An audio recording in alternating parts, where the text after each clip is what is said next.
எப்போவுமே hook piece தைக்கிறதுக்கு நான் எந்த பீஸ் எடுப்பேன்னா, நெக்கு பேக் பீஸில் வெட்டி நம்ம ஒரு பீஸ் தூக்கி போடுறோம்ல, அதை தான் எடுத்துக்கிடுவேன். அதை எடுத்துட்டோம்னா அகலம் அதெல்லாம் கணக்கு பண்ண தேவை இருக்காது. நீளம் மட்டும் உங்களோட இந்த அளவுக்கு மேட்ச் ஆதா அப்படிங்கிறத மட்டும் இருக்கா பார்த்துக்கோங்க. பார்த்துட்டு இது அப்படியே இப்படி ரெண்டாக இருக்கா, சரிசமமாக கட் பண்ணாமல் ஒன்று சிறுசாகவும் ஒன்று பெருசாகவும் கட் பண்ணுங்க போதும். ஓகேவா? இவ்வளோதான். ஒன்று சிறுசாகவும் ஒன்று பெருசாகவும் கட் பண்ணிட்டேன். சிறுசாக இருக்க இது வந்து இந்த கொக்கி மாட்டோம்ல அந்த பக்கத்துக்கு, இது வந்து ஐயூக்கு பக்கம். ஃபர்ஸ்ட் வந்து நான் இதை எடுக்கிறேன்.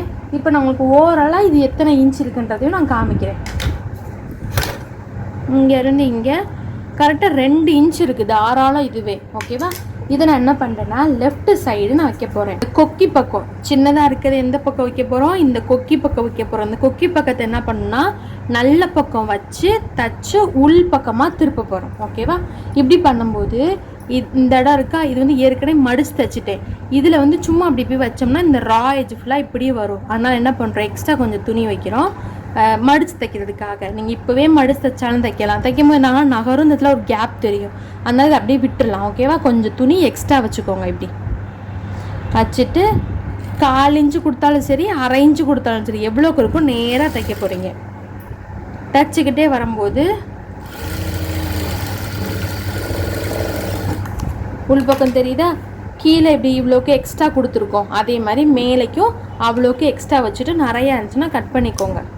இப்படி திருப்பிட்டு அமுக்கு தையல் போட போகிறோம். போட்டுட்டு அப்படியே உள் பக்கமாக திருப்ப போகிறோம். இவ்வளோ தான். இப்போ நான் என்ன பண்ணேன்னா இந்த பீஸ் இருக்குல்ல, அமுக்கு தையல் போடாமல் இது இப்படி மடிச்சுக்கோங்க.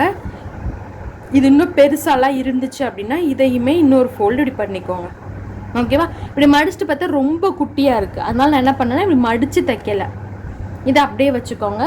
வச்சுட்டு இந்த ஓரத்துலேயே ஒரு அடி, அதே மாதிரி மேலேயும் அப்படி முடிச்சுட்டு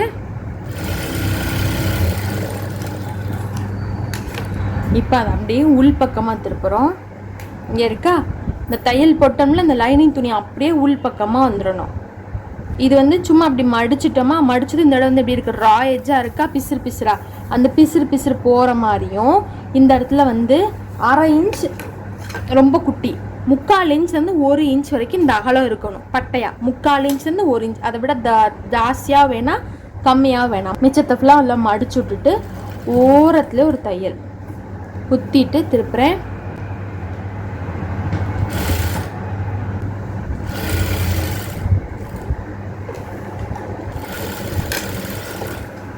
இவ்வளோதான். இந்த பக்கம் முடிஞ்சு.